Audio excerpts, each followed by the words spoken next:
Arrastion, edo arratzaldeon, Bilboko alkate jauna, Bilbao Zazpireun Fundazioko zuzendari Andrea, agintariak, bazkideok, lagunok, guztiok, ondo etorriak izan zaiteze Sabino Arana Fundazioaren egoitza honetara.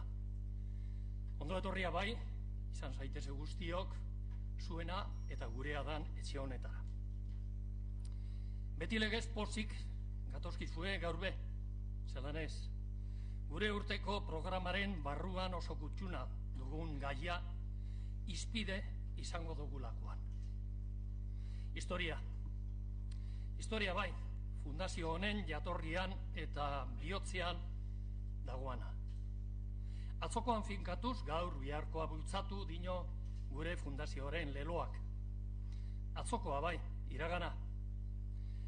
Hori dugu lelo horretan lehen berbea.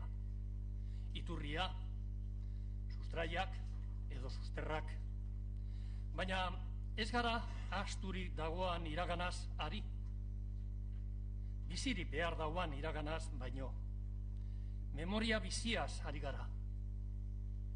Biharkoari eta etorkizunari begira dagoen memoria biziaz. Alegia. Una historia y una memoria viva. Es a lo que me refería en euskera. Que en este 2016 nos llevan, cómo no, a 1936 y más concretamente al 7 de octubre. A la constitución de aquel primer gobierno vasco, de aquel primer gobierno de Euskadi, de nuestra historia. Nos lleva al Lehendakari Aguirre, a Gernika. El próximo sábado también la Casa de Juntas y el Árbol de Gernika serán escenario y testigo del juramento de nuestro actual y futuro Lehendakari Iñigo Urkullu. Katea ez da eten.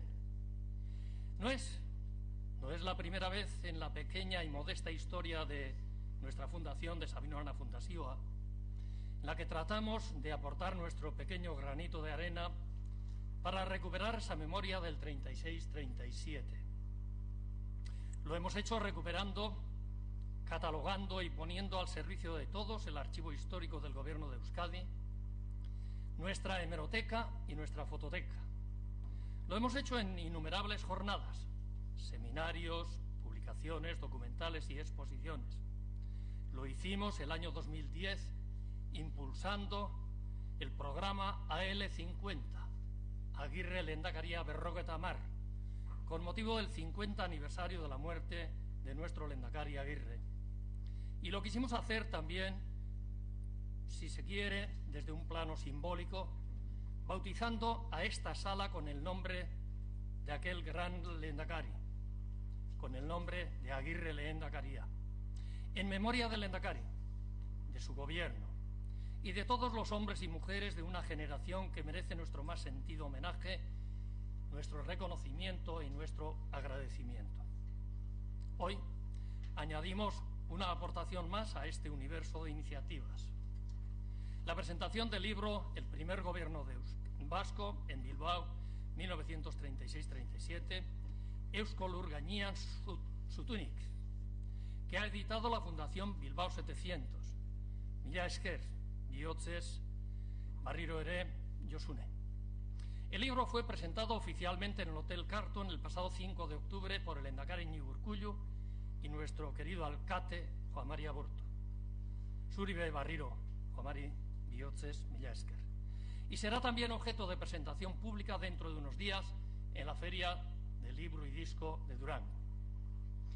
Pozik, gatozkizuela aitortzen neutzuen hasieran. Pozik gaiagaz. Pozik memoria berreskuratzean etorkizunari barkatu ateak zabaltzen deutzagu zelako. Eta pozik be gaur gugaz duguzan islariengatik. Ze islari, 3 andrasko eta 3 gizonezko. Hau da legea betetzea, paretasuna. Ze islariok benetan profesionalak, bikainak, profesional bikainak, gazteak.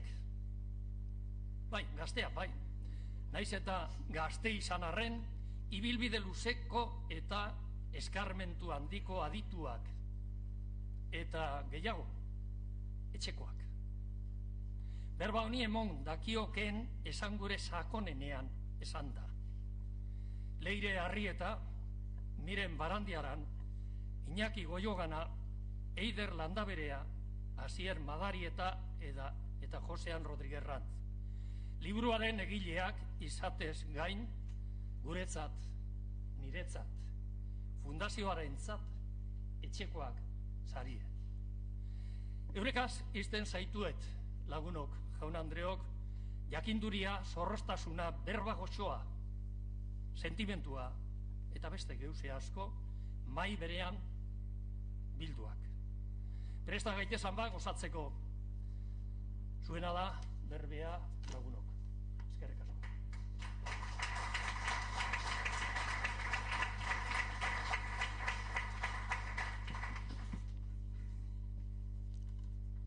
Bilboko alkate jauna, Bilbao Zazpireun Fundazioaren zuzendari Anderea, Sabin Arana Fundazioko kideak, lagunok, arratsaldeon. Bai, Fundazioko presidenteak azaldu berri digun bezala, liburu bat aurkeztera gatozkizue. Liburu kolektibo bat, 6 egileen artean egindakoa. Jomarik izan duen bezala, 6 lagun, 6 historialari, ekipo bat. Tan mila esker, eskaini berri izkiguzun hitz xamurroiengatik.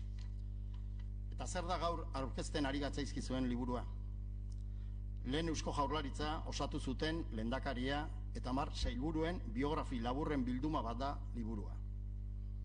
11 biografia, modu berezian, lehendakariak eta bere 10 sailburuek 9 hilabetetan zehar, 1936ko urriaren 7tik, 1937ko ekainaren 30 arte, egindako lanei eskaineak. Bai, 11 biografien bilduma bada, baina hori eta gehixeago ere bai. Ez du 11 lanen batuketa sinplea izan nahi. Personei ez ezik, personen artekoari eman nahi izan diogu garrantzia ere. Batasunari, egite kolektiboari. 11ek osatu zuten Jaurlaritzari, alegia. 11 bat. Hasieran aipatu bezala, historialaria gara. Ondo dakigu historiak ez duela agiografian erori behar. Ez dugula Estokolmo sindromearen pean lana egin behar eta idatzi behar. Hemos tenido muy presente en todo momento los principios básicos de la disciplina histórica, pero no lo vamos ni queremos negar. Nuestro análisis científico, nuestro análisis crítico no está exento de admiración. Admiración hacia una generación, hacia un gobierno y hacia las personas de carne y hueso que lo constituyeron. Creemos en la razón, pero creemos más en la razón con alma y corazón. Izenburu aukeratzerakoan ez genuen apenas zalantzarik izan. 1936ko urriaren 7an, Jose Antonio Agirre lehendakaria izendatu zuteneko ekitaldi gogoangarri hartan zin egiteko erabili zuen esaldi bat da aukeratutako izenburua. Porque sí, en pie sobre la tierra vasca estuvieron el lehendakari y sus consejeros entre el 7 de octubre de 1936 y el 30 de junio de 1937, fecha del célebre Manifiesto de Trucíos, que suponía el fin de la defensa de su territorio y el principio de un amargo exilio para miles y miles de familias y demócratas vascos. En pie sobre la tierra vasca, los gudaris vascos, los que murieron en el frente ofreciendo su bien más preciado, su vida, por la más noble de las causas, la libertad. Los que fueron hechos prisioneros en las playas de Santoña y los que siguieron combatiendo en otros frentes de la República. En pie sobre la tierra vasca, los vecinos de Guernica, hasta que el 27 de abril de 1937, la vida foral fue objeto del más cruel e inhumano ensayo de bombardeo de terror. En pie sobre la tierra vasca, las decenas de miles de refugiados guipuzcoanos que en septiembre del 36 tuvieron que salir hacia Vizcaya ante la ocupación de su territorio por las tropas franquistas. En pie sobre la tierra vasca, los miles de bilbaínos y bilbaínas que tuvieron que evacuar la capital en vísperas de su ocupación entre el silbido de las balas y el ruido de las ráfagas de ametralladora de los aviones alemanes en vuelo rasante sobre la villa. En pie sobre la tierra vasca, las columnas de refugiados, en su mayoría ancianos, mujeres y niños, andando por la carretera hacia Santander, dejando atrás toda una vida, huyendo de la muerte y caminando hacia el más incierto de los destinos. Unas imágenes que hoy, 80 años después, nuestro mundo vuelve vergonzosamente a reproducir. En pie sobre la tierra vasca estuvieron todos ellos y a todos ellos, en homenaje a todos ellos, hemos escrito este libro. El Lehendakari, los consejeros del primer gobierno vasco, son un símbolo, el símbolo de toda una generación a la que a través de estas páginas, como decía nuestro presidente, hemos querido rendir un sencillo pero sentido homenaje. Hamaika persona, hamaika gizonezko, 7 bizkaitar eta 4 gipuzkoar. Hamaika gizonezko, 4 jeltzale, 3 sozialista, 2 errepublikar, 1 NV-koa eta 1 komunista. Hamaika gizon gazte, gaztena Nardizek 30 urte besterik ez zituen. Nagusiena Eliodoro 57, eta lehendakaria 32. Lehendakari 32 urtekin. 11 hombres que conformaron el primer gobierno de la historia, pero no todo fueron vino y rosas, miel y hiel. Aquel histórico gobierno se constituía en la más difícil y crítica de las coyunturas, una guerra. El 92% de la población vasca no vivimos la guerra. Hemos leído, visto, oído y nos han contado. Lo demás nos lo imaginamos, aunque estoy seguro de que la realidad fue mucho más dramática que la más dura de las ficciones. Jaurlaritza oso testuinguru zailean eratu zen. Bere agintepeko lurraldeko 2 heren etsaien eskuetan baitzeuden, militarki okupatuak. Eta hori gutxi balitz, milaka errefuxiatu Gipuzkoar Bizkaira iritsi berriak ziren, molaren atzaparretatik iesi nahian. Testuinguru latz honetan jaio zen lehen Eusko Jaurlaritza. Fue un gobierno de unidad nacional, un lehendakari, 10 consejeros y un solo gobierno. En su unidad radicó su fuerza. Un gobierno que desde el minuto 1 pactó un programa, la denominada Declaración Ministerial, mínimo denominador común de las fuerzas coaligadas. El pacto fue, sin duda, fruto de la delicadísima coyuntura, una guerra, fruto de hacer de la necesidad virtud, pero estamos seguros también que fue fruto de actitudes personales y colectivas proclives al diálogo y al acuerdo como fórmula para la construcción nacional y social. Fue un gabinete de guerra, claro que sí, un gabinete por y para la guerra, cuya máxima prioridad fue organizar a la población y al ejército para la guerra, hacer frente al enemigo, resistir y en última instancia ganar la guerra para construir la paz. No fue posible. Fusiles frente a cazas, pesqueros frente a buques de guerra, la razón frente a la fuerza. David no pudo vencer a Goliat, pero las credenciales de aquel gobierno hoy nos enorgullecen a todos. Humanizar la guerra, hacer país, gobernar en positivo. En definitiva, un gabinete de guerra que, en palabras del corresponsal del Times y testigo directo de la guerra en Euskadi, el periodista británico George Stern, en 9 meses dio al mundo un bello ejemplo de buen gobierno y dignidad. Stern quedó admirado por la fibra moral y la labor desarrollada por el primer gobierno vasco. Nosotros, tras escribir estas páginas, nos unimos a esa admiración. Hubo luces y sombras también, claro que sí, pero las luces en las noches de guerra tienen un valor extraordinario. ¿Para qué recordar el pasado?, preguntan algunos inocentemente o no tan inocentemente. Dejemos a los muertos descansar en paz, insisten. Sí, descansen en paz, pero hagamos memoria. Memoria que no es solo relato o crónica, memoria que no es solo lección de la historia, memoria que no es sed de venganza, memoria que quiere decir somos porque fuimos, que quiere decir verdad, que quiere decir dignidad, reconocimiento y justicia. Eusko lur gainean zutunik, memoria horren parte izan nahi du. Joamarik zion bezala, bizia behar duen memoria horren parte, eraikitze bidean dagoen memoria horren parte.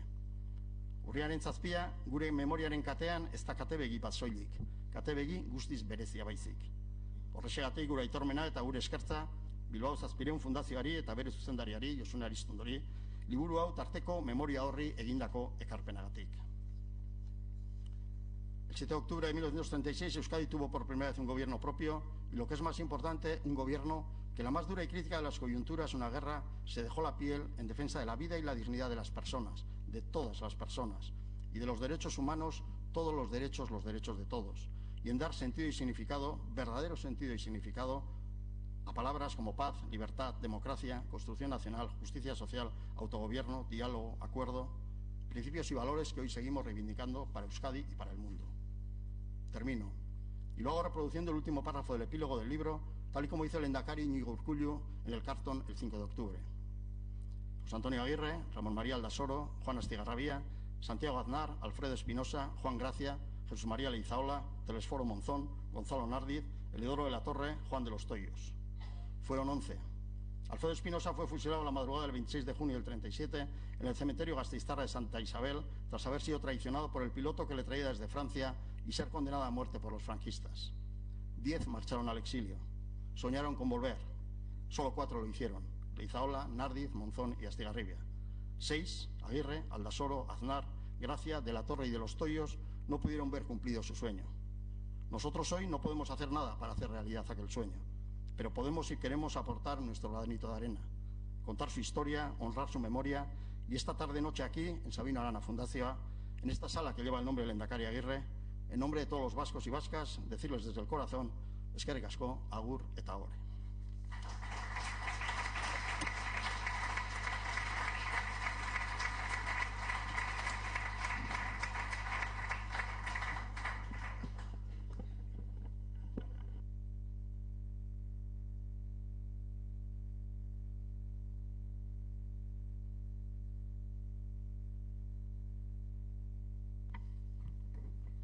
La verdad es que no sé si es fácil imaginarse aquel 7 de octubre en Guernica, 32 años, una guerra, 2/3 de tu territorio ocupado y 100.000 refugiados. Ese es el panorama con el que José Antonio Aguirre afronta aquel 7 de octubre. Voy a leer un texto muy breve de cuando él evoca ese día y dice: se oían desde Guernica los cañonazos de los montes del Gueta, donde había quedado detenido el enemigo en sangrientas acciones verificadas días antes. No había leído aún en Guernica el programa de gobierno, es decir, primero juró y después de jurar nombró al gobierno y después leyó el programa, la declaración ministerial. Pues no había leído aún en Guernica el programa de gobierno, del que luego me ocuparé, cuando recibí la visita a los jefes militares que me leían el primer comunicado militar desde mi elección bajo el árbol de Guernica. Habían pasado minutos. En resumen, los combates verificados habían supuesto tal gasto de munición, dada la impericia de nuestros gudaris y la necesidad de detener al enemigo, que quedaban en nuestros depósitos solamente 300.000 cartuchos. Al primer empuje, en 3 días en el mar. Esta es la traducción exacta en términos militares de esta noticia. Significaba simplemente, como os he dicho, dice el Lehendakari, que al primer empuje del enemigo, en 4 días estaríamos en el mar. Este hecho trágico, que no conocía nunca nuestro pueblo, es decir, ese es el contexto en el que él es nombrado Lehendakari. Pero aquel día histórico no podía acabar sin una buena noticia. La buena nueva vino de la mano de Telesforo Monzón, nombrado allí mismo en Guernica consejero de Gobernación, y que el mismo día 7 regresaba de un viaje realizado en compañía del diputado Rafael Picabea para adquirir armas y municiones, que con urgencia necesitábamos. Monzón me comunicó que se habían comprado 5.000 fusiles y 5 millones de cartuchos, que se embarcaban nada menos que en Hamburgo, de donde trasladados en barcos preparados por nosotros habían de llegar a nuestro territorio. Así llegaron, constituyendo una reserva importante que cierra el periodo trágico de indefensión que no culminó en nuestra marcha hacia el mar. Ese es el Lehendakari el 7 de octubre y el Lehendakari el 8 de octubre. Su máxima es todos al trabajo.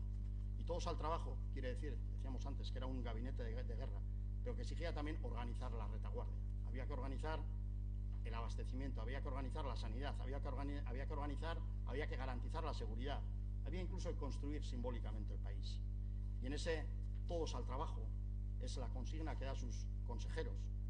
El primero al que nos vamos a referir es socialista Santiago Aznar, bilbaíno, fue consejero de Industria. Como digo, en esa tratar de que la vida en la retaguardia fuese lo más normalizada posible, pues ahí es donde una buena parte de los consejeros tuvieron un papel destacado. Entre ellos Santiago Aznar. ¿Quién es Santiago Aznar? ¿Qué hizo Santiago Aznar esos meses? Así es. Sí, efectivamente lo que se ponen es todos a trabajar, que es Santiago Aznar, y dentro de ese contexto general de mantenimiento de lo que es la normalidad, a él le toca que las industrias funcionen. Las industrias de carácter militar no entran en su departamento, pero sí el resto de industrias. Y lo que tiene que tratar es de que funcionen, de que los trabajadores vayan a trabajar, de que esas industrias saquen productos a la calle para que la gente se pueda abastecer. Los grandes problemas en ese momento para Santiago Aznar son las materias primas necesarias para la industria y las fuentes de energía.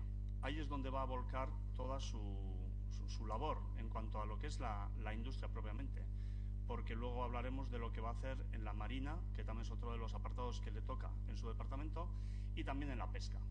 Lo que es la industria, entonces, se va a encontrar con ese problema de la falta de materias primas, que muchas veces es cuestión simplemente de coordinación. Va a tener que coordinar a los diferentes elementos que constituyen el gobierno para que, por ejemplo, un cargamento de yute no quede en el Puerto Franco y no se termine en su destino, en este caso, en alguna de las industrias.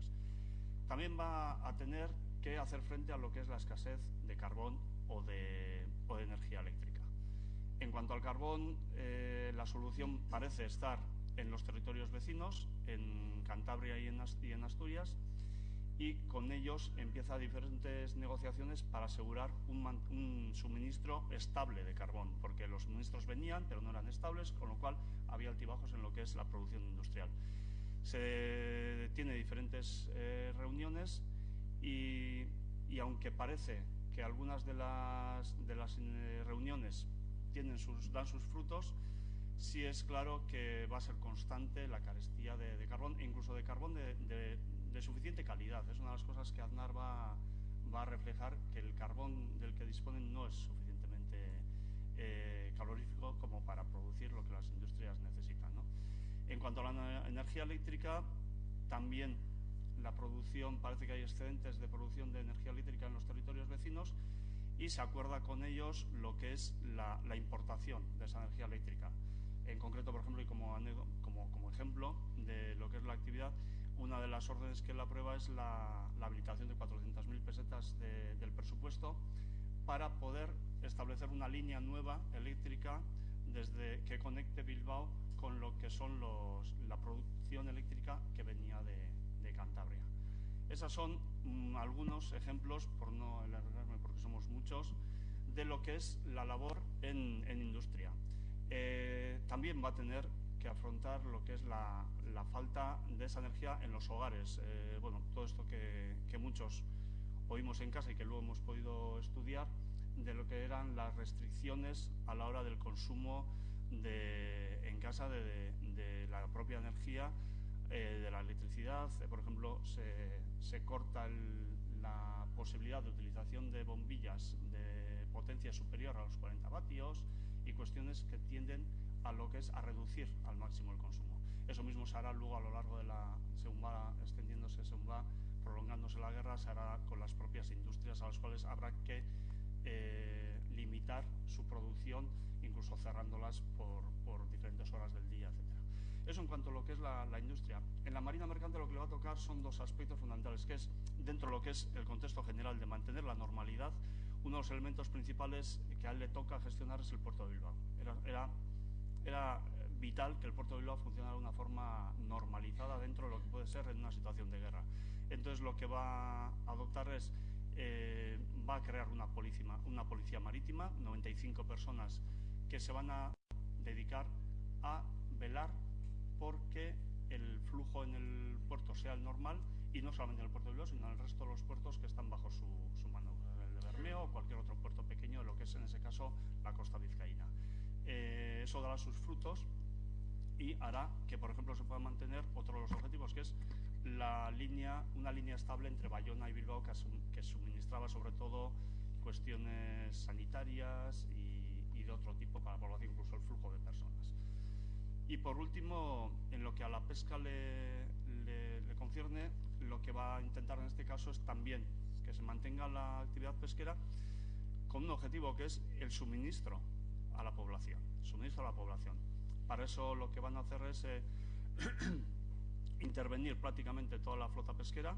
Intentarán que la flota lleve su flujo normal, pero al final la opción va a ser intervenir gran parte de la flota pesquera, de forma que las capturas sean para el propio gobierno, el cual va a repartir, se va a quedar con 2/3 de esas capturas. Para un tercio va a ser para las personas que están en el frente, otro tercio va a ser para distribuir entre acción social, y el otro tercio es el que se saca a la venta o se deja en manos de las cofradías para su venta. Para esto va a tener que hacer frente a cuestiones tan simples como la falta de cebo, evidentemente la falta de carbón y de combustibles, pero también lo que es el hilo que se trae, por ejemplo, de Cataluña, todo lo que es los anzuelos que se traen de Noruega. Toda esa va a ser su misión, e incluso pues tratar de que las industrias conserveras se fundan un par de empresas conserveras y se intenta que haya un desarrollo normal de las pesquerías. Consigue en gran medida esto. Por ejemplo, en el puerto de Lekeitio, de los 34 vapores que en ese momento pueden salir a pescar, 26 se consigue que estén pescando, porque otro de los problemas tener a las tripulaciones mismas. Con toda la gente en el frente, la juventud no estaba pescando, entonces se habilitan toda una serie de medios.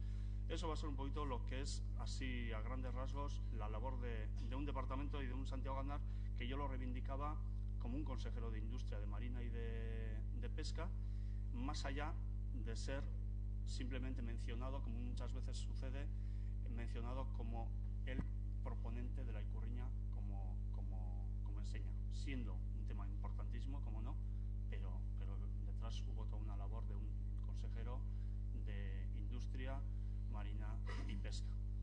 Y paradigmático también, yo creo, que de lo que puede ser compromiso y sacrificio, porque, bueno, y en esto igual estoy robando ya a mis compañeros, porque creo que va a ser las palabras que vamos a utilizar todos. Compromiso antes de ser consejero, y como no, durante su labor como consejero, y sacrificio, porque en este caso, vamos, fue una persona que quedó prácticamente sin tierra, casi sin ideas, entre comillas, porque desde su propio partido tampoco se fueron admitidas sus ideas.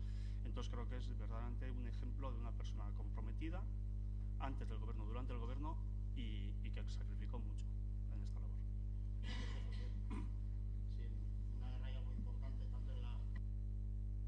Es una guerra y algo importante, tanto en el frente como en la retaguardia son los abastecimientos, y bueno, eso nos viene de la mano de Iñaki y del consejero Ramón María Aldasoro, republicano, tolosarra y consejero de Comercio y Abastecimiento.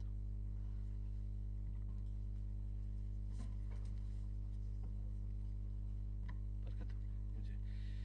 Bueno, decir que Aldasoro es un personaje poco conocido no es decir mucho. Ocurre con varios de los consejeros, pero bueno, yo creo que como todos los consejeros que participaron en el gobierno de Aguirre, entiendo que es una personalidad a reivindicar, y no solo por la labor que hizo en el gobierno. Era uno de los consejeros de más edad y de trayectoria política más dilatada. Era republicano desde su juventud, había nacido en Tolosa, como aquí se ha dicho, pero pronto vino a Bilbao una vez terminada la carrera en Madrid, la carrera de Derecho, y nada más llegar a Bilbao ya se implica en la política republicana, liberal, de izquierdas, y será uno de los personajes en ese mundo liberal de Bilbao y de Vizcaya más importantes y de trayectoria política más bueno, mancorra. Aldasoro entró en el gobierno vasco casi de forma natural. Nada más empezar la guerra, será el brazo derecho del gobernador civil de Vizcaya, de Etxebarria Novoa. Será el que le mande a la porra, por decirlo de alguna manera, al general Mola cuando llame al gobierno civil de Bilbao para que Vizcaya se sume al alzamiento. E inmediatamente pues estará al lado de Etxebarria Novoa y ocupará diversos cargos hasta que se forme el gobierno vasco. Entre los cargos que ocupa en la Junta de Defensa está el de Comercio y Abastecimiento, y por eso digo que prácticamente entra de forma natural en la consejería, porque ya estaba de antes. Y lo que va a hacer es continuar con la labor que estaba desarrollando desde unas semanas antes, desde que se crea la Junta de Defensa en julio del 36.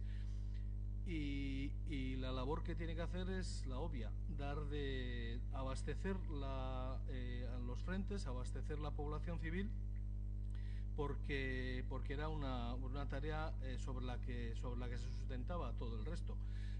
Los dos personajes que me han tocado a mí, Aldasoro y Monzón, serán los que hagan posible la guerra en el frente desde la retaguardia, vamos a decir.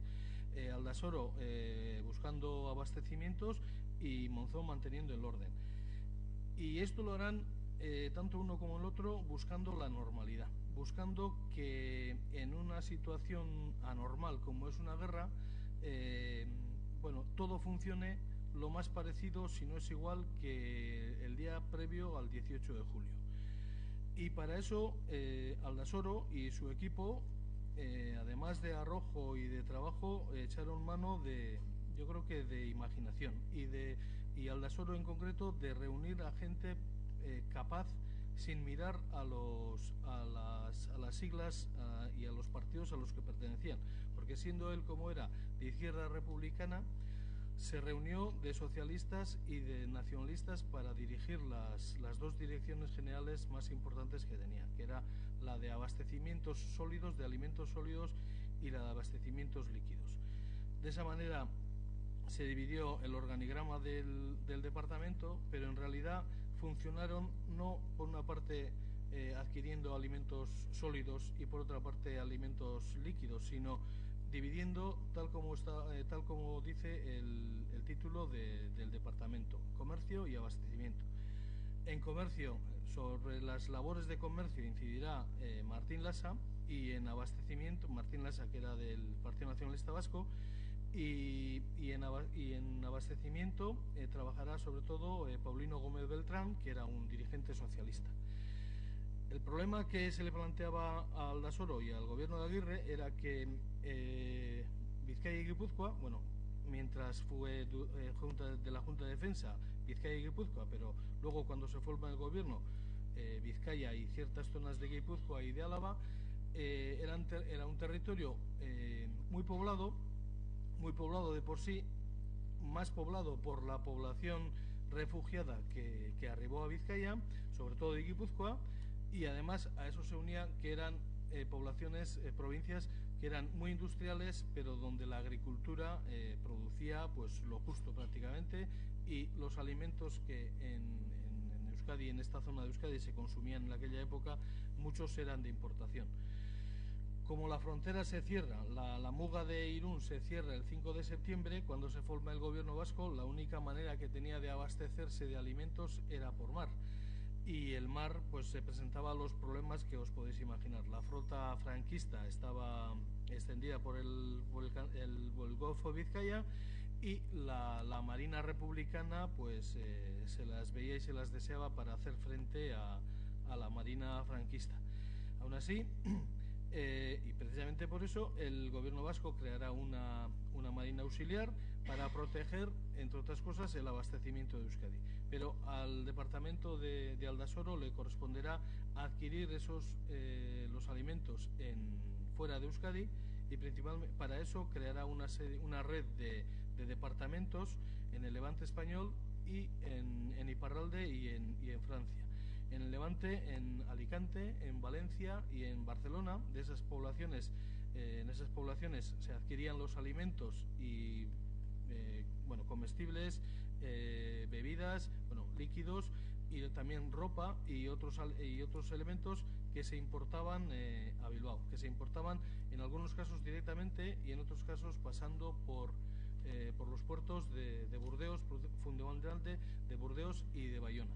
Pero también se crearon otras delegaciones comerciales en Londres y en Amberes, sobre todo en Amberes. Y ahí una de las figuras importantes era precisamente Martín Lasa, que es el que ideó toda esta red. Bueno, esta red venía de antes, pero el que pondrá en marcha toda la adquisición de estos alimentos, de estos elementos en esos territorios. Otro problema, en principio no debía ser problema, pero que a la larga fue problema, fue que el puerto de Bilbao era el puerto de entrada también para los alimentos que iban a Santander y Asturias. Y para gestionar todo ese tráfico se crea un organismo que abarcaba a todo el norte peninsular, que llamaban ellos.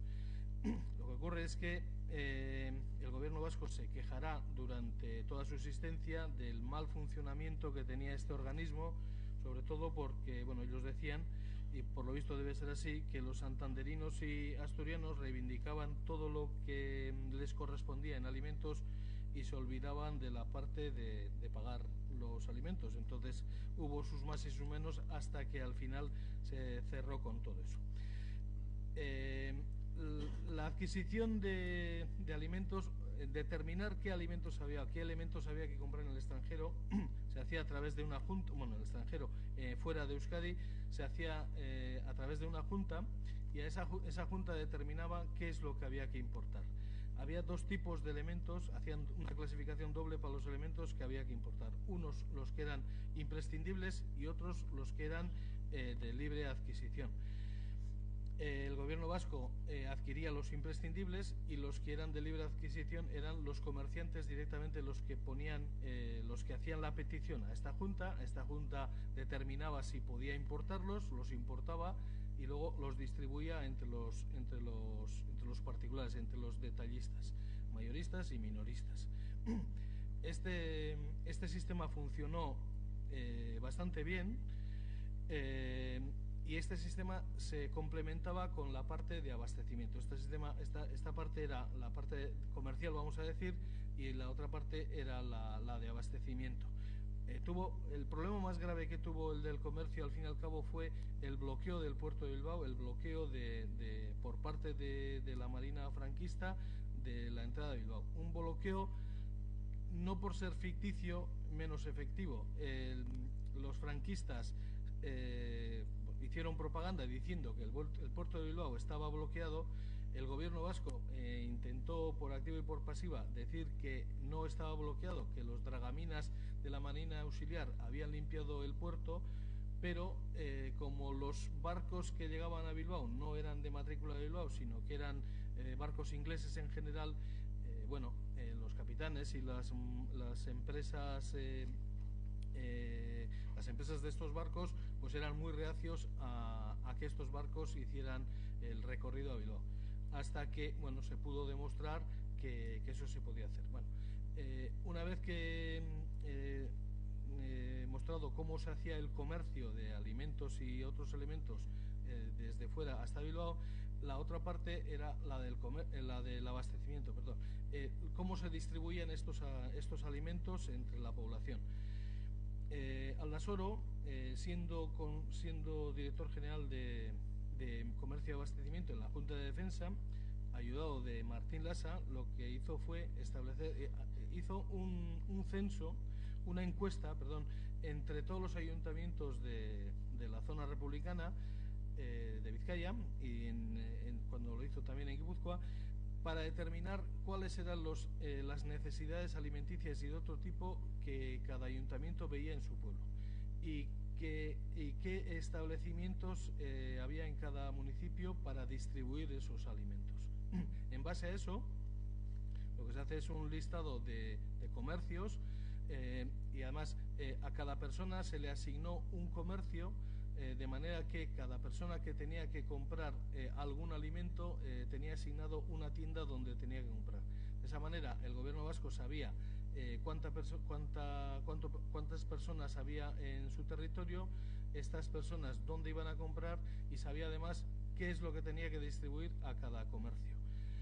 En base a esto se hace también un sistema de cartillas de racionamiento que se hizo imitando el sistema que tenían los franceses durante la Guerra Mundial. Esto se hizo mandando, cuando todavía la muga estaba abierta, un hermano de Martín Lasa fue a Iparralde, allí se entrevistó con unos abertzales de allí, les explicaron cómo funcionaba el sistema de racionamiento, cómo funcionó el sistema de racionamiento durante la Gran Guerra en Francia, y en base a eso, con ese conocimiento, el gobierno vasco pudo mantener un sistema de abastecimiento y de comercio efectivo durante los meses de la guerra en Euskadi. No fue perfecto, pero no hubo hambre. No fue perfecto porque lo que ellos pretendían era que los precios no subieran, que no hubiera carestía y que los alimentos llegaran para todos.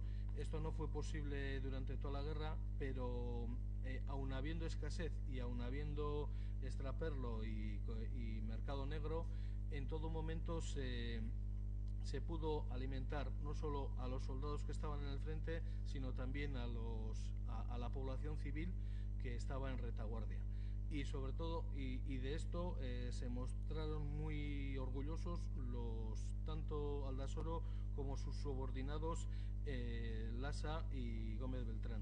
Tuvo algún problema interno en la consejería, dimitió el director general, el segundo de la consejería, por algún problema de corrupción. Eso no está muy claro porque las fuentes no dicen mucho sobre eso, y eso le trajo algún problema a Aldasoro hasta el punto de expulsarle del partido cuando ya Bilbao cayó y estaba en Santander. Fue, como aquí se dirá, de otros consejeros muy aguerrista, y eso tampoco le ayudó con sus compañeros, pero desde luego siguió siendo muy de su ideología, republicano, liberal, vasquista. Apoyó en todo momento el estatuto, los intentos de lograr un estatuto cuando sus correligionarios no lo apoyaron, y como he dicho al principio, es un personaje bueno, que no es todo lo conocido que debiera, pero que yo entiendo que tuvo, además de la labor que hizo en el gobierno vasco, que fue, me entiendo yo, muy encomiable, una trayectoria política que también a reivindicar. Eskerrik asko.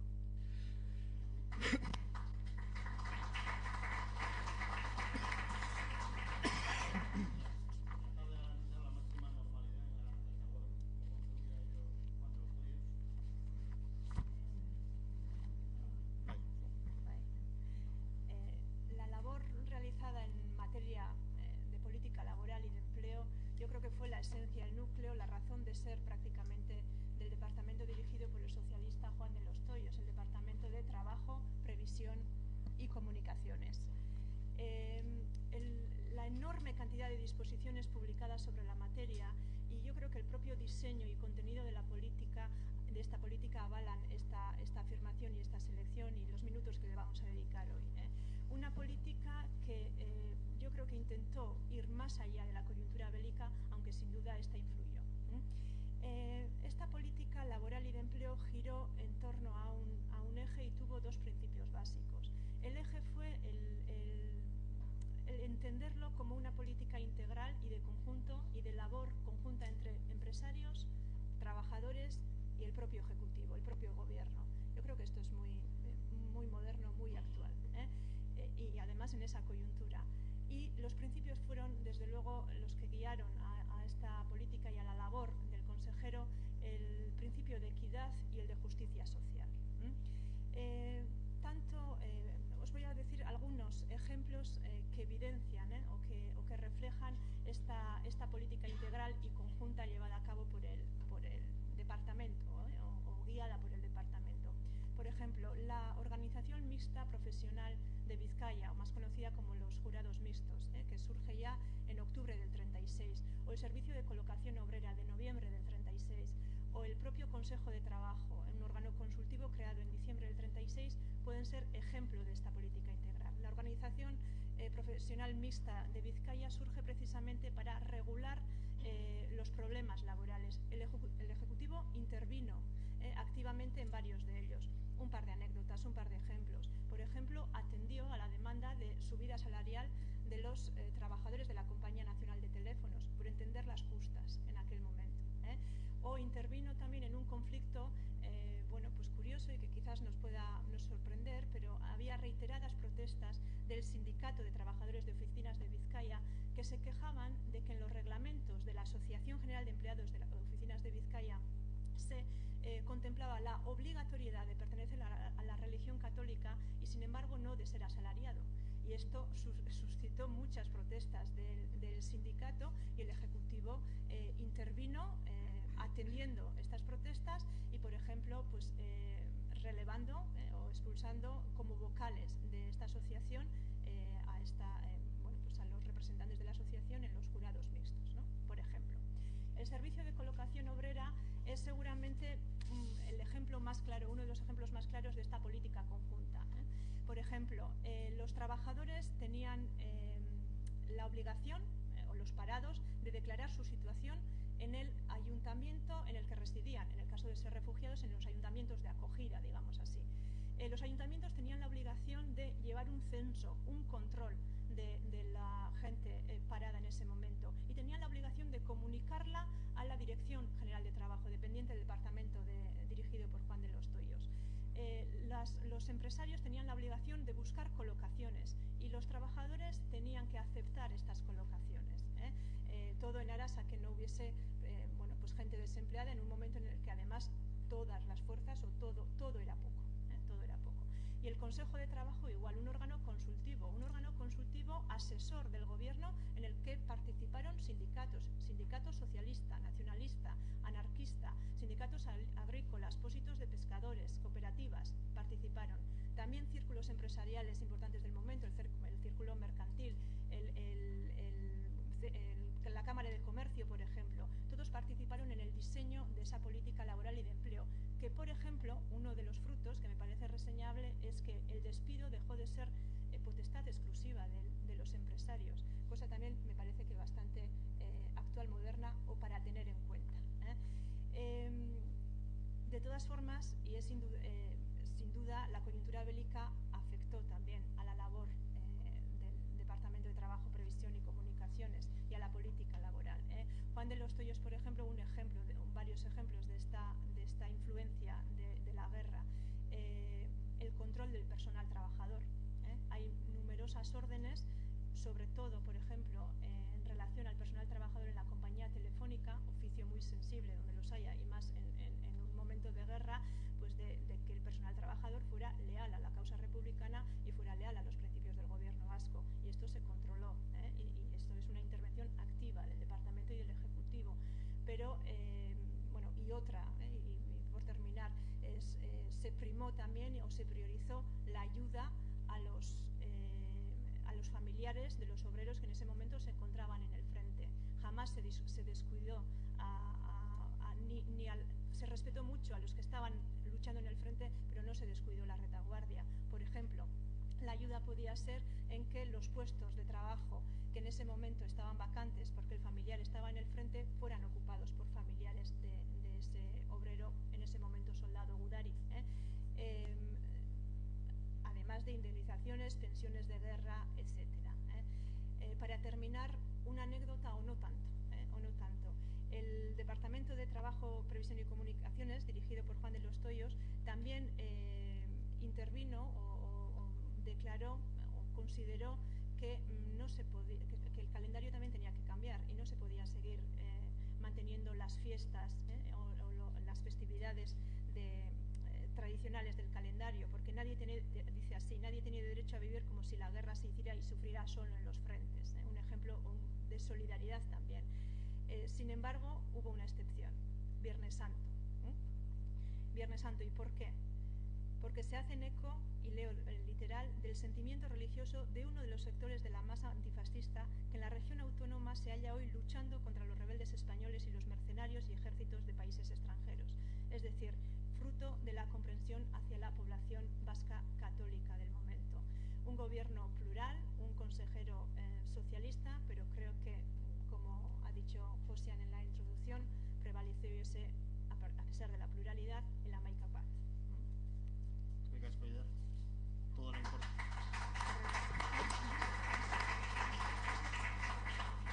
Todo era importante, pero si hay algo importante en periodo de guerra, y lo mismo en el frente de la retaguardia, es la sanidad. Alfredo Espinosa, consejero de Sanidad. Alfredo Espinosa ni galdetzen baldin badet nordan, seguru danok hemen zaudetenok esango dezuela ezaguna dela bere heriotzagatik. Bere heriotzagatik tragikoa, azkenengo orduetan idatzitako eskutitz mukigarriengatik, baina osasun sailburu bezala lan handia zuen. Lan handia eta importantea. Eta gizurra dirudi, hain baldintza txarretan egonda, hain denbora gutxitan, departamento bat, sail bat, bea eta bere ekipoa, gai izati horrenbeste gauza organizatzeko. Neri, harridura sortarazten didan gauzaik nagusia, hau personaje hau landu detenien hori izan da. Nola da posible, hain denbora gutxien da, baldintza horietan nolako montaje bat egitea. Bere lan nagusiak izan ziren Euskadiko Gurutze Gorria sortzia, baldintza higienikoa mantentzia, gaixoak leku seguretara eramatea, eta medikuntzarako eta farmazirako behar ziren produktuetaz hornitzea. Él era muy consciente, lo han dicho ya varios de mis compañeros, yo creo que todos tenían eso muy claro, ¿no? Que el objetivo era mantener las condiciones, en este caso de sanidad, y los servicios sanitarios que se mantendrían, que se ofrecerían en una situación de normalidad. Yo no sé hasta qué punto ellos eran conscientes de que iban a perder la guerra, yo creo que no. O sea, claro, en esos momentos estaban organizando un gobierno y unas infraestructuras para una situación de normalidad. Lo que pasa que era una situación de guerra y tuvieron que marcharse. Su misión era velar por la salud pública. Así he querido titular al capítulo dedicado a Espinosa. Y trabajó duro para lograrlo. Lo primero que hizo fue un organigrama, crear dentro del departamento equipos distintos. Y luego una de las primeras iniciativas fue la creación de la Cruz Roja de Euskadi, porque la Cruz Roja española tenía la presidencia en Madrid, estaba muy centralizado todo y las decisiones desde Madrid tardaban en llegar y todo eso ralentizaba en un momento en el que la celeridad y las prisas eran imprescindibles en un momento de guerra. Y como todo ello dilataba las gestiones, pues él decidió crear la Cruz Roja de Euskadi. Baina, nik azpimarratu nahi dutena da beste aspektu bat. Bera zan medikua, mediko higienista. Eta beha buru belarri argi zeukan bere lan nagusia, bere departamentuko, bere saileko lan nagusi izango zala, hori, Euskal lurraldean baldintza higienikoak mantentzea, eta esen erraza. Esen bater erraza, zergatik, pues porque eran muchísimos, imaginaros el hacinamiento que se producía, sobre todo en Bilbao, con toda la gente, todos los refugiados que venían desde Guipúzcoa, y había que tomar medidas. El consejero quería evitar a toda costa que se propagaran las enfermedades contagiosas que pudieran derivarse de eso, de las condiciones insalubres de esa situación. Y dentro de la higiene lo que más le preocupó era la higiene rural, mantener limpios los caseríos y los pueblos. Y desarrolló todo un plan que constaba de varios niveles. El primer nivel era ese, actuación de limpiar caseríos y pueblos. Segundo plan, un plan educativo y de propaganda para enseñar en las escuelas a mantener en cada casa unas mínimas condiciones de higiene. Y al dato, era un plan de propaganda y educativo bilingüe. Lógicamente sabía para la zona rural necesariamente tenía que ser el plan en euskera, entonces a mí me llamó la atención ese dato. Fue un plan de educación y de propaganda bilingüe. Y el tercer plano era el trabajo profiláctico, digamos, para evitar las infecciones contagiosas. Eta nola gauzatu zituen asmo horiek, ze gauza bada, hori paperian, lehen komentatu dugu, erraza da planak egitea, papel lo aguanta todo, pero luego hay que llevar eso a la práctica. ¿Cómo lo hizo? ¿Qué medidas concretas tomó? Pues se invirtieron nada más que 7 millones, o sea, nada más y nada menos que 7,5 millones de pesetas de aquel entonces en estas labores de higiene. Se habilitaron pabellones para acoger allí a los enfermos contagiosos. Se llevaron a cabo labores de descongestión, saneamiento de zonas con excesiva concentración de población para impedir el contagio de enfermedades. Instó en repetidas ocasiones en prensa el consejero a la población civil a evitar las colas, porque en las colas era más fácilmente contagiable la tuberculosis, sobre todo. Al mismo tiempo se pusieron en marcha una campaña contra el alcoholismo y otra, cito porque no sé cómo decirlo, para evitar enfermedades de índole privada. También se acondicionaron refugios, porque debido a la concentración de personas, pues los refugios eran zonas especialmente peligrosas, eran focos de infección. Dotó a los mismos de aparatos respiradores, productos de desinfección, de bombonas de oxígeno también. Y también le preocupó mucho las condiciones de los presos, o sea, de los prisioneros del otro bando, pero le preocupaba, y eso también da muestra, es muy significativo, ¿no?, de su valor de su cariz personal y humano, el que se preocupara por las condiciones de las prisiones y acondicionara las prisiones para evitar esas enfermedades contagiosas. Bueno, les proveyó de sábanas y de un montón de cosas, sábanas limpias, duchas, etc. Eta hori bukatzeko lan handia departamentuak egin zuena, osasun departamentuak hain denbora gutxien, nik hori azpimarratuko nahi nuke.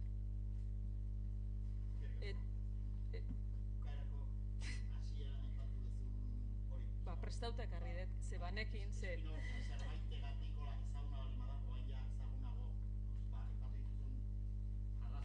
Medio, baino bere eriozaren gatik, ez?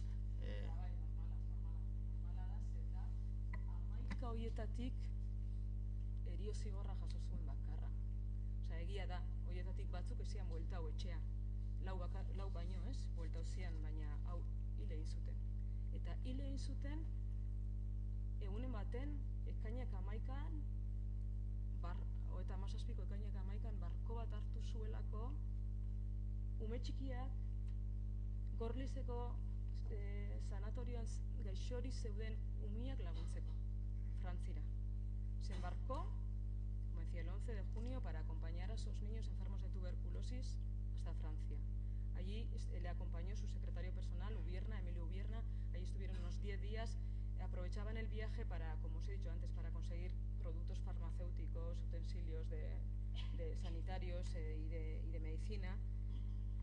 Pero el 19 de junio tuvo noticia de que las tropas franquistas entraban en Bilbao.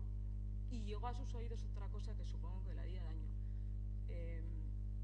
Se había corrido la voz de que había abandonado a sus compañeros largándose con una importante suma de dinero. Y inmediatamente decidió volver a Santander.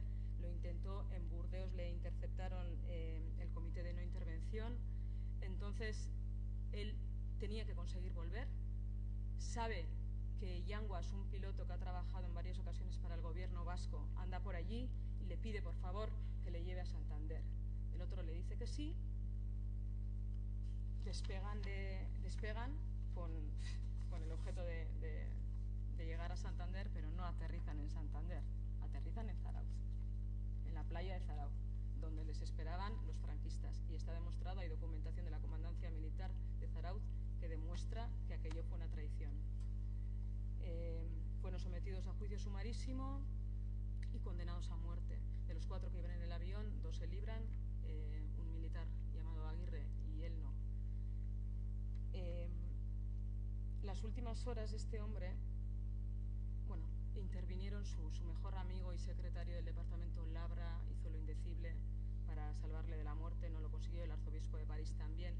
De hecho, el gobierno vasco le dijo a los franquistas que canjeaba la vida de Espinosa por toda la de los prisioneros franquistas, pero no lo consiguieron.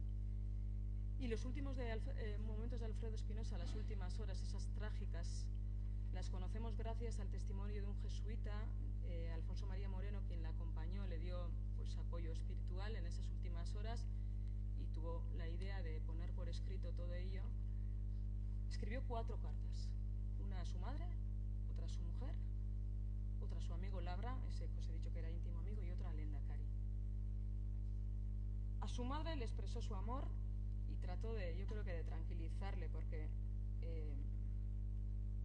le dice que él está tranquilo, que muere contento siempre que mi sacrificio no sea estéril e infructuoso, pero hay algo que no concuerda. El jesuita nos dice que sufrió horrores, y lógicamente sufriría horrores, pero es lógico que un hijo a su madre no le quiera preocupar y le diga: voy contento, muero contento, no he hecho nada malo, estate tranquila. La carta al Lendakari es claro reflejo del carisma de ese hombre. Espinosa le solicitó que velara por su familia, que ayudara a pasar la frontera a su cuñado, a su hermano, bueno, a algún amigo. Pero me gustaría subrayar aquí algunos mensajes que se recogen en la carta a Aguirre. Están todos en el libro. Solamente he escogido unos retazos. Varios mensajes. El primero está dirigido a sus compañeros de gobierno, a quienes envía, y cito, un abrazo muy fuerte, abrazo de amigo y de hermano, de lucha y sacrificio, y les expresa que, y cito otra vez, es preferible la muerte a traicionar las virtudes y el alma de una raza. Y en el segundo mensaje pide al Lendakari que expresa a nuestro pueblo que un consejero del gobierno muere como valiente y que gustoso ofrenda su vida por la libertad del mismo. religioso, sino todo lo contrario, por defender sus libertades y sus conquistas legítimamente ganados en tantos años de lucha. Que mi muerte sirva de ejemplo y de algo útil en esta lucha cruel y horrible. La misiva finaliza con un Gora Euskadi y viva la República. Pero además de estas frases que demuestran el compromiso que Spinoza tenía con Euskadi, con la libertad y con la República, el consejero en su carta a Aguirre manifestó varios deseos que para mí expresan, más allá del compromiso político, su forma de ser, su honradez y su integridad. Porque solicitó al Lehendakari y a sus compañeros del Ejecutivo clemencia para con los reclusos condenados a muerte por el Tribunal Popular de Euskadi. O sea, él era consciente de su suerte. Sabía que en unas horas le iban a fusilar y, sin embargo, dice: mi voto desde el otro mundo es siempre por el indulto. A pesar de que él iba a ser asesinado, o sea, no buscó venganza, no, al contrario, abogó por el perdón, rogó a Aguirre y a sus compañeros que evitaran represalias sobre los presos, amnistiaran a los que no hubieran sido procesados y gestionaran el canje de todos ellos. Y la mejor cita para un historiador es: cuando la historia nos juzgue a todos, sabrán que nosotros hicimos lo indecible por evitar la muerte a los presos y conservar el respeto absoluto a toda idea por opuesta que fuera a la nuestra. Pues poco antes de las 6 de la mañana comulgó en una rápida misa que ofreció el jesuita, que celebró el jesuita, y el comandante de artillería José Aguirre y él fueron conducidos al cementerio vitoriano de Santa Isabel, donde fueron fusilados a las 6 de la mañana del sábado 26 de junio de 1937. El consejero tenía solo 33 años.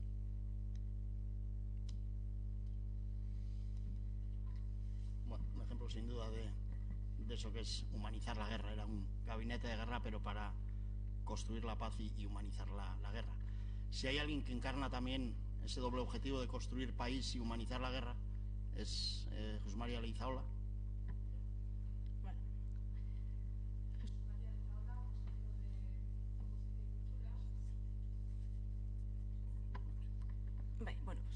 Jesús María Leizaola, que fue consejero de Justicia y de Cultura, fue el encargado de impulsar y de poner en marcha una de las iniciativas más singulares de aquel primer gobierno vasco, que fue la universidad, en plena guerra y con el territorio prácticamente cercado.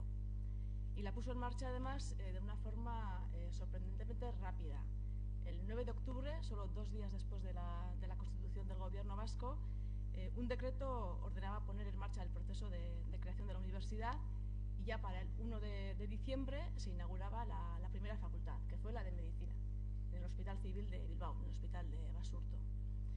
Se daba así cauce a un anhelo, un viejo anhelo de la sociedad vasca, que era contar con una universidad que tuviera carácter público y estuviera plenamente enraizada en el territorio. Se diseñó una universidad con los planteamientos más avanzados del momento. Una universidad integral en la que debían converger todos los centros educativos, sanitarios, culturales y también los dedicados a la investigación. La universidad se responsabilizaría de todo el sistema educativo y velaría porque el euskera tuviera la presencia que se merecía y porque se respetaran las particularidades de la cultura vasca. Se establecería un sistema de gestión autónomo, se contaría con un profesorado propio, los alumnos participarían en la marcha de la universidad y además se establecería un sistema de becas para los alumnos menos pudientes. Especialmente novedoso resultaba entonces el hecho de que la universidad aspirara también a desarrollar su actividad en el ámbito de la investigación y de la divulgación científica. La plasmación de todo aquello fue la Facultad de Medicina, que fue la primera y la única. Los estudios de medicina se dividieron en 6 cursos, además de uno preparatorio, y entre las novedades, la introducción de asignaturas como la psicología y la psiquiatría y el euskera técnico. Las clases empezaron en enero y se llevaron a cabo con relativa normalidad, a pesar del contexto de guerra. No obstante, fue la guerra y sobre todo la ofensiva franquista sobre Vizcaya a finales de marzo la que hizo que las clases se acabaran en abril y que en mayo ya finalizaran las visitas que los profesores profesores y los alumnos solían realizar a las camas de los hospitales. Se ponía así fin a aquella gran aventura que había supuesto pues, la creación de una universidad pues, en plena guerra. Pero el de la universidad no fue el único éxito de Leizaola. Leizaola hizo mucho más, muchísimo más. Aunque sí, quizá fue lo más llamativo o lo que, probablemente una de las cosas que más se recordó posteriormente. Su departamento de Cultura, por ejemplo, creó las escuelas de Euskadi, en un intento por llevar a la práctica las doctrinas educativas del PNV, de su partido. Y además, tomó importantes medidas para proteger el patrimonio arquitectónico, artístico, documental, pues que en aquellos momentos se encontraba gravemente amenazado por la guerra. Como consejero de Justicia, que también lo fue, pues se encargó de la justicia penal. Reorganizó la administración de justicia y veló muy mucho porque se respetara la legalidad republicana, la legalidad anterior al 18 de julio. También se encargó del régimen interior de las prisiones y tomó medidas para garantizar la seguridad de los presos y también tomó medidas para mejorar su calidad de vida. Y por último, no podemos olvidar que Leizaola fue el principal responsable de la evacuación final de Bilbao y sobre todo de que Bilbao se evacuara con orden y sin que se llevara a cabo pues ninguna política de tierra quemada. Miren, nos ha dicho pues, ese gobierno en positivo crear una universidad en plena guerra, ¿no? Y mientras tanto estamos viendo el trabajo básicamente en la retaguardia y qué pasaba en el frente. Justo el 7 de octubre el frente estaba pues más o menos estabilizado en Arlabán, en esa zona. A partir de ahí el principal cometido de Aguirre fue tratar de reconvertir las milicias, es decir, convertir las milicias en un ejército. No es tarea fácil y en estos primeros meses hay medidas simbólicas como por ejemplo el uniforme, medidas no tan simbólicas como militarizar a todas esas milicias, es decir, los milicianos se convierten en militares y en un momento dado el Endacari decide pasar a la ofensiva. Esa ofensiva es la ofensiva que pretende llegar a Vitoria, es la batalla, llegar a Vitoria y para luego además ocupar Guipúzcoa y llegar a la frontera, es la famosa batalla de Legutio y se salda no con un triunfo y eso supone una nueva estabilización del frente. Y eso nos lleva otra vez a la retaguardia, a diversas labores en la retaguardia. Tenemos un reto. Los usos y costumbres de esta casa, de esta tribuna, de estas presentaciones suelen ser que a las 9 acabamos para luego seguir tomando un chacolí si el presidente nos invita. Creo que tenemos que intentar seguir, pues de alguna manera con esos usos y costumbres. Tenemos un cuarto de hora, 5 y el final, luego 2 minutos cada uno, ¿vale? La retaguardia, una cuestión básica, vital, es la seguridad, porque seguridad quiere también decir libertad. El consejero es Telesforo Monzón. Iñaki, en 2 minutos. Bueno, Telesforo Monzón tal vez sea el consejero más conocido del gobierno vasco, aparte del Lehendakari, conocido porque, por su larga trayectoria política y porque, lo hemos podido conocer prácticamente en persona los de nuestra generación. Labur. La consejería que rigió Monzón estaba dividida en 2 partes. Por una parte, la administración local y por otra parte, el orden público. En ambas ramas de su consejería lo que intentó fue lo que intentó Aldasoro en la suya, llegar a hacer lo que se ha dicho aquí, que la vida en la retaguardia fuera lo más normal posible. Al contrario que la política de Aldasoro, la política de Monzón sí venía reflejada en la declaración ministerial que se leyó en Guernica y que es el proyecto de gobierno que firmaron todos los partidos, y en esa declaración ministerial se hace referencia a que Euskadi se iba a dotar de una policía foral pero moderna. Eso quería decir una policía propia, enraizada en la historia, pero que adecuada a los tiempos del momento. Esa es la parte que se cita en la declaración ministerial. No se habla de nada del programa de la administración local, pero la administración local, Monzón lo que intentó fue, pues eso, lo que os he dicho, la normalización. La normalización en los ayuntamientos era cubrir los puestos vacantes que habían quedado por la dimisión o por la expulsión de los concejales monárquicos y que se habían alzado en armas o que se habían posicionado a favor de los franquistas, y llevar también la normalización a la administración local. También fue adecuar las gestoras de las diputaciones a la distribución política o a la fuerza política de todos los partidos que apoyaban a la República. Pero la parte más importante de la labor de Monzón, como os digo, es la parte de orden público. En el orden público, por una parte estaba el mantenimiento del orden público y por otra parte, lo que os he dicho antes, crear una policía nueva enraizada en la historia. Por eso se crea la Ertzaina y por eso que se crea también la Ertzaina Ingiletua o la policía motorizada.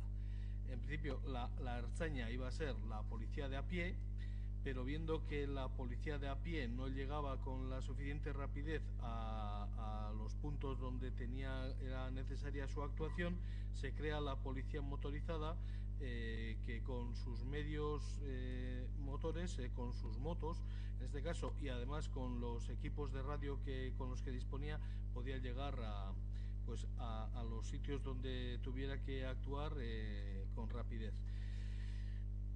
Para esto lo que se hace es eliminar los cuerpos policiales anteriores, sobre todo la Guardia Civil, y mantener, pero a una velocidad más reducida, a la policía que había creado la Junta de Defensa con anterioridad. Monzón lo que pretende es, durante la guerra, es llegar a unas posiciones, Monzón no piensa que la guerra se va a perder, sino todo lo contrario, en el caso que se va a ganar o que se puede ganar, y está trabajando para el día de la victoria, para tener unos cuerpos policiales propios y perfectamente estructurados y que hagan su función, aunque no estén avalados por la legalidad republicana. Entendía que era más fácil mantener una cosa que estaba hecha que reivindicar una cosa que estuviera por hacer. Y os iba a leer un texto que demuestra cómo estaban ellos de contentos por la labor realizada, pero Monzón también tiene, además de los éxitos que tuvo en su política, una mancha negra, que fue el asalto a las cárceles del 4 de enero de 1937, cuando después de un bombardeo sobre Bilbao, fue gente airada a las cárceles, y también a esta gente se le unieron varios batallones que asaltaron las cárceles, y en los asaltos se produjeron 225 víctimas mortales entre los presos que estaban en las distintas cárceles en la zona de Santuchu, en la Rínaga, en el Carmelo, en la Casa Galera y en Los Ángeles Custodios.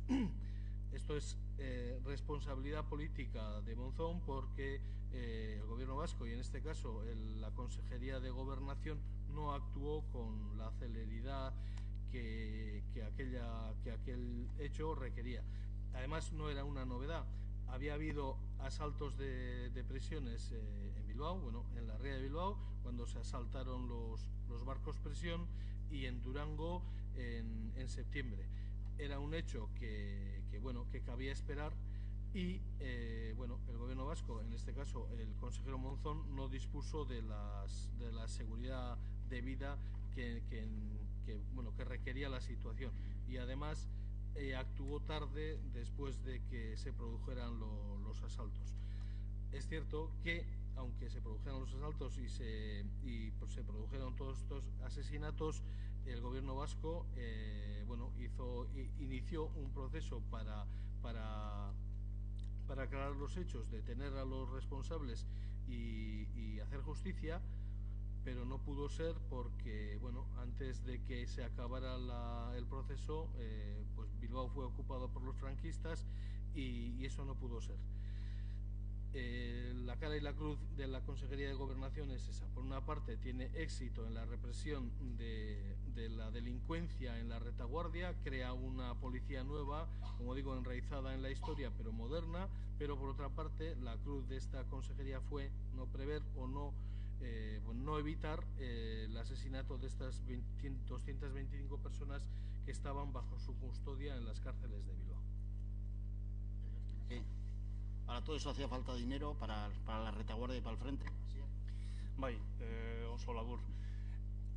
Eliodoro es quizá más conocido que otros por la cuestión del dinero que incluso, como decía Iñaki, también hemos podido ver en casa, incluso bueno, pues ahora incluso aquí en la fundación o en diferentes museos podemos ver ese dinero de Euskadi. Él fue el creador del dinero de Euskadi dentro de esa política de intentar mantener evidentemente una economía en marcha, como consecuencia de la guerra.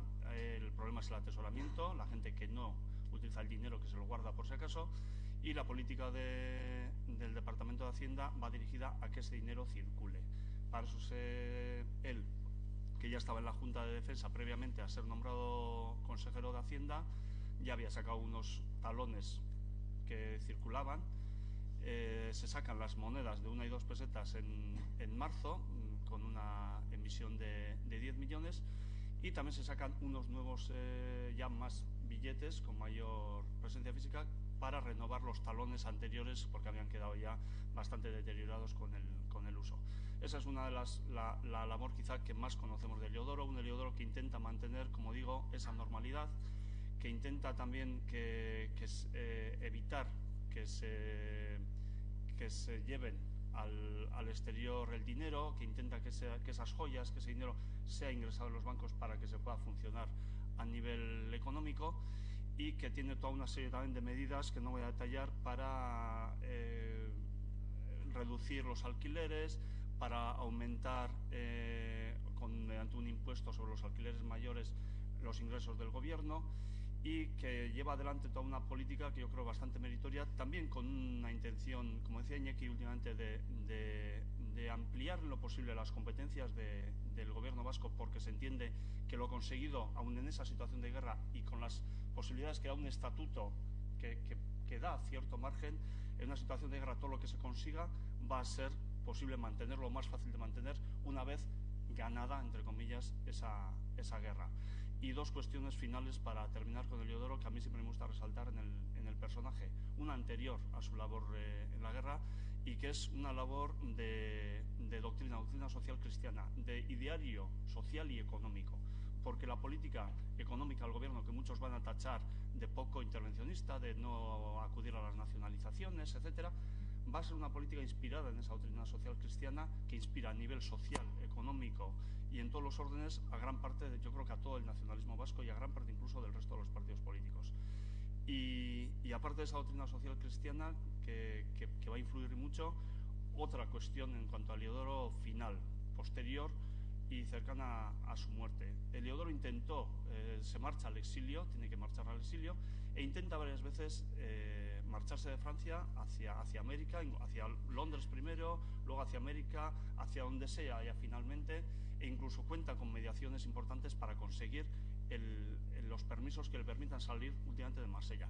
No lo va a conseguir, y no lo va a conseguir porque es una persona señalada por los franquistas, señalada por los nazis, muy señalada, lo que da idea de que estamos ante un personaje que parece un personaje de segunda fila, pero que va a ser un personaje muy, muy importante antes de la Constitución, durante todos los años 30, durante el gobierno vasco. Antes se aludía a que era el personaje de más edad. Yo creo que eso también pesó, pero sobre todo pesaba que era una persona cuyas opiniones tenían mucho peso. Eso le va a impedir salir de Francia, y eso va a hacer también, junto con una serie de circunstancias médicas, etcétera, que Eliodoro muera, voy a decir no sé en la más absoluta de las pobrezas, pero sí le van a tener que prestar incluso el espacio en el que va a ser reenterrado una vez que muera, después de una enfermedad. No tenía ni siquiera un nicho, un espacio para que le enterraran. Había manejado millones, 50 millones que consigue que el Banco de España ponga su edad a nombre del gobierno vasco, otros 800.000 pesetas que consigue de diferentes bancos, millones, millones, millones, y él muere en la más absoluta de las pobrezas. Todo un ejemplo. Había un comunista en el gobierno que era Juan Astigarrabia. ¿Comunista quiere decir nacionalizaciones, Leire? Sí, sí. Bueno, sailburu bezala komunista honek erabili zoan lelua izan zen konsignak ez dira nahikoak, no bastan las consignas. Eta hori dela, erabaki gogorrak hartu zituen, baina bere ideologiarekin bat zetozenak, eta horien artean destakatu behar da nazionalizazioa, garraioen nazionalizazioa. Bueno, beti hon zan bestalde langileen lan baldintzengatik arduratuta, baina nik azpimarratu behar dut, eta gaina oso denbora gutxian gauza bat, hori azpimarratuko de nazionalizazioa. Una iniciativa drástica. El 15 de octubre de 36, todos los ferrocarriles y tranvías del País Vasco quedaron bajo la jurisdicción del Departamento de Obras Públicas y Transportes. El objetivo de esta medida era unificar la explotación de esos ferrocarriles y de esos tranvías y ahorrar costes. Pero bueno, también se pretendía de alguna manera ordenar la situación, porque según él dijo más tarde, cuando llegó la situación era un verdadero caos. Decía, cuando me hago cargo del departamento era un verdadero caos. Entre otras cosas, nadie pagaba billete. Bueno, y debido a ello y para evitar refrenar los incidentes que ocurrían en los ferrocarriles, por la aglomeración de milicianos, refugiados y la escasez de personal en esa situación, lo que hizo fue crear un cuerpo especial de vigilancia y policía de ferrocarriles formado por ferroviarios en activo. Y él dijo, creamos una guardia a la que hicimos un uniforme con paño requisado a la Guardia Civil, y aquello comenzó a funcionar perfectamente. Bueno, y luego el consejero decidió también establecer un salario mínimo para los agentes ferroviarios y unificó todos los grupos de categorías equivalentes, ¿no? Fijándose los sueldos en cada una de las categorías. No rebajaba las categorías más altas, pero lo que hizo es equilibrar los sueldos. Él años más tarde valoró positivamente la nacionalización de tranvías y de ferrocarriles. Lo hizo sin consultar con el Lehendakari. Y claro, los empresarios fueron a quejarse al Lehendakari y él dijo, fueron donde José Antonio a quejarse, yo lo hice sin consultar a nadie. Y les contestó que él no se metía en lo que hacían sus consejeros y les mandó a hablar conmigo. De esto estaba orgulloso, pero lo que no valoró tan positivamente en los años 80 fue la nacionalización de autobuses. ¿Por qué? Porque él mismo se dio cuenta, que era mutuo insan. Dejó sin transporte a localidades pequeñas. Y eso se dio cuenta él que no lo había hecho bien. Y además dijo, con esa medida aparté de la causa democrática sectores de la mediana burguesía. Bueno, hori azpimarratzeko, la nacionalización de las infraestructuras, por considerar que al ser comunista yo creo que bat datozela, bere ideologiarekin, y sobre todo quiero decir que él, el pobre, a los años pensaba que no había hecho nada y también trabajó un montón, ¿no? Él decía, con lo que teníamos, ¿qué íbamos a hacer? Pues sí se hizo, yo creo que mucho. El Lehendakari siempre le otorgó una enorme confianza y autonomía, y a Astigarribia le correspondió también con absoluta fidelidad. Tanto, antes habéis comentado alguno, que fue tan aguirrista, que le echaron del PC español. Por aguirrista. Ricasco. Un comunista, uno de ANV, Gonzalo Nardiz, el más joven, consejero de Agricultura. Tera María.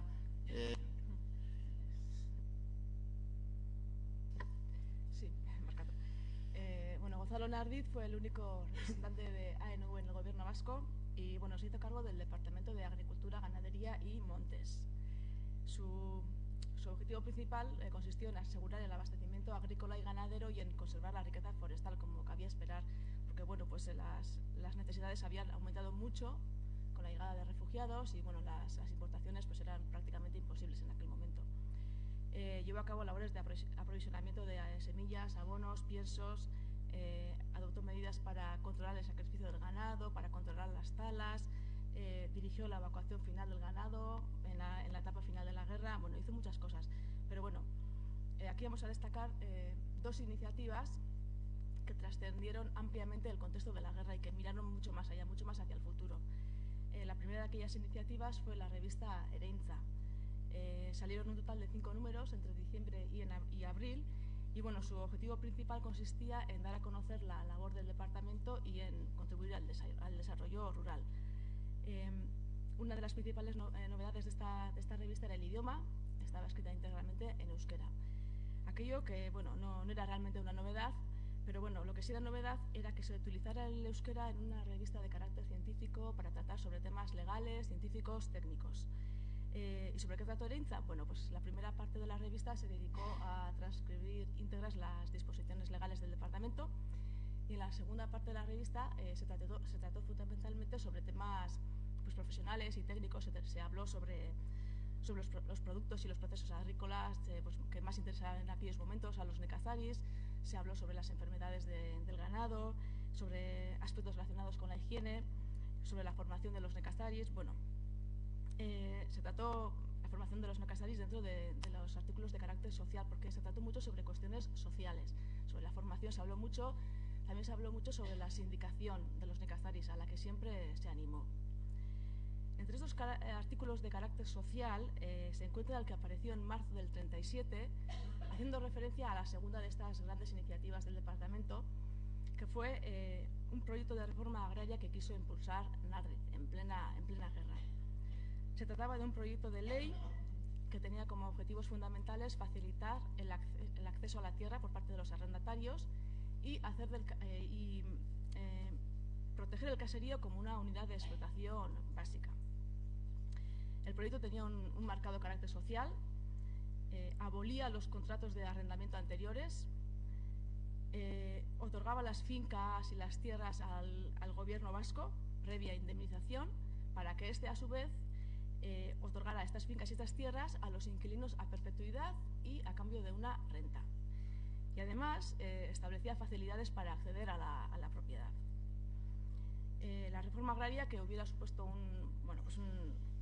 un importante avance de cara a la reorganización de la propiedad en el campo, pues no llegó a ver la luz. La guerra acabó con ella, como acabó con Ereintza y con otras muchas iniciativas del gobierno vasco. Casco. Marzo del 37, Nardiz está pensando en la reforma agraria, los franquistas están pensando en la ofensiva final, pues el 31 de marzo es el bombardeo de Durango, el 26 de abril el de Guernica. ¿Qué hacer? Pedir apoyo de aviación a la República. La respuesta siempre es la misma, no. Seguir en la reorganización del ejército, es decir, en abril se crea como tal el Ejército Regular de Euskadi, es decir, ya no es una suma de batallones, es un ejército con mando único, que es el mando del Lehendakari, pero se empieza a ver que el final está próximo, y eso, pues el tema de los refugiados y los evacuados se pone sobre la mesa, no sé si en ese momento, ya mucho antes. Eider. Es que ricasco.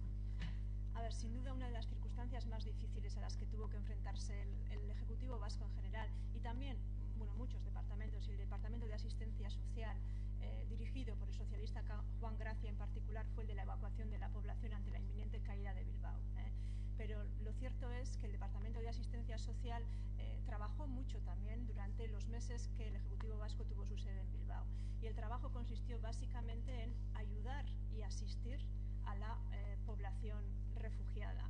No tuvo que ser fácil, no sé si nos imaginamos lo que tuvo que ser la llegada se calcula entre 80.000, se dice fácil, 80.000 y 100.000 personas que huían del avance de las tropas franquistas.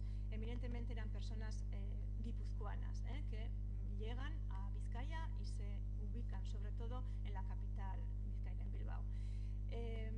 Claro, ¿cómo hacer? ¿De dónde empieza? El Departamento de Gracia lo que hizo fue, lo primero, centralizar de alguna manera y asumir, reorganizar todos los servicios de beneficencia existentes. Esa fue una primera decisión. Y segundo, elaboró una especie de censo o padrón en el que los refugiados tenían la obligación de apuntarse para que tuvieran una especie de carta justificativa y poder acceder a las ayudas. Era una especie de control también. Si algo destaca, o la sensibilidad del departamento, fue siempre la atención a los menores, a la población infantil. Bueno, evidentemente intentó preparar y adecuar alojamientos y comedores para toda la población. Aparece mucho en las órdenes la palabra dignos, alojamientos dignos, comedores dignos, dignidad, a pesar de la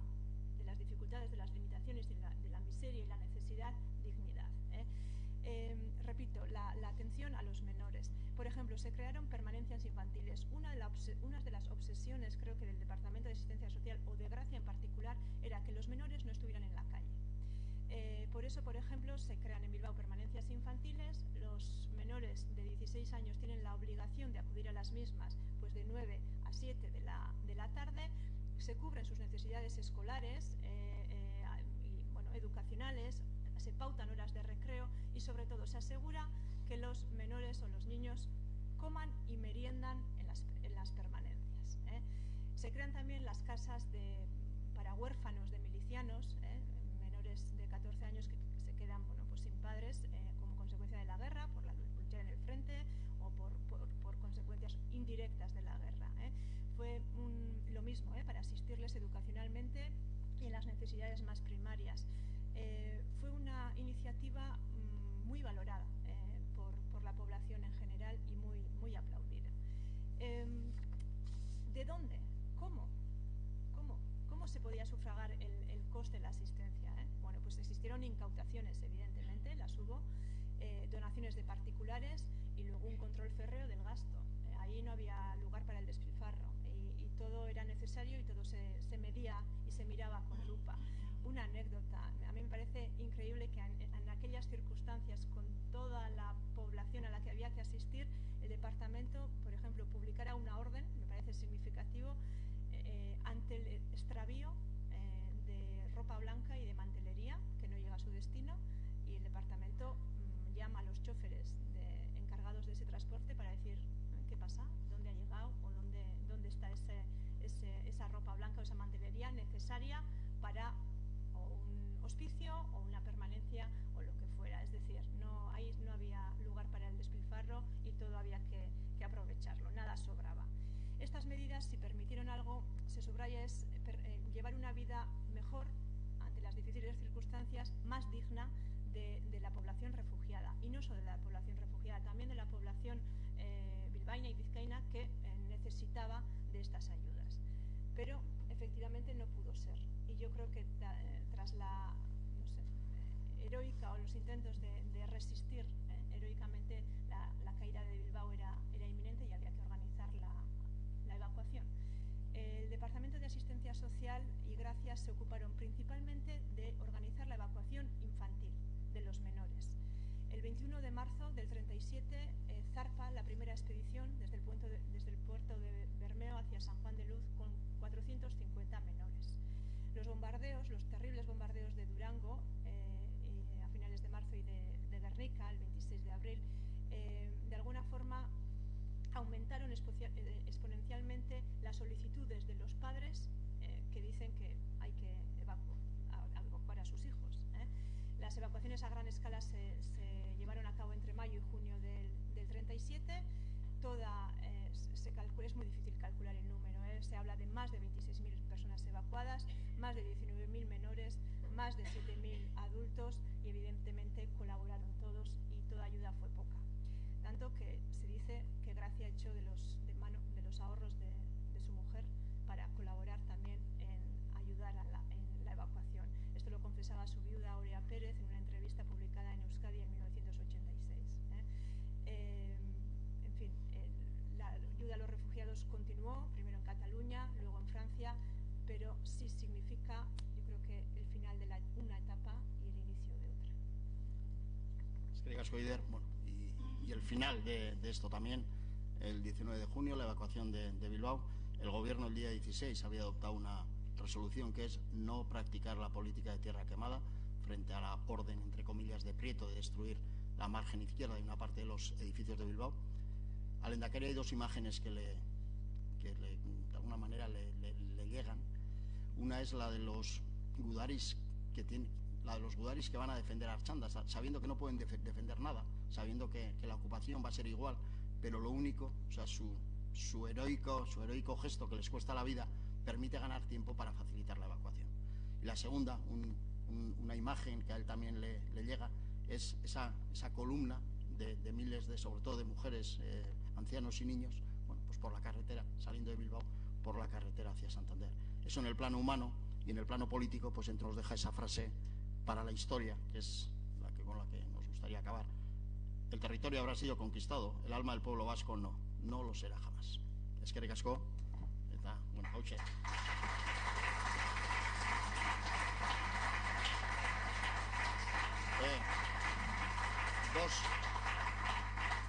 Dos cosas, pedir disculpas de verdad a quienes han hecho preguntas, pero nosotros nos brindamos ahora en el Chacolí a lo que sea, pero bueno, la verdad es que me parece que llevamos hora 3/4 y que tenemos que poner fin, y me hace gestos Juan Mari, el presidente, que tenemos un Chacolí. Mil gracias.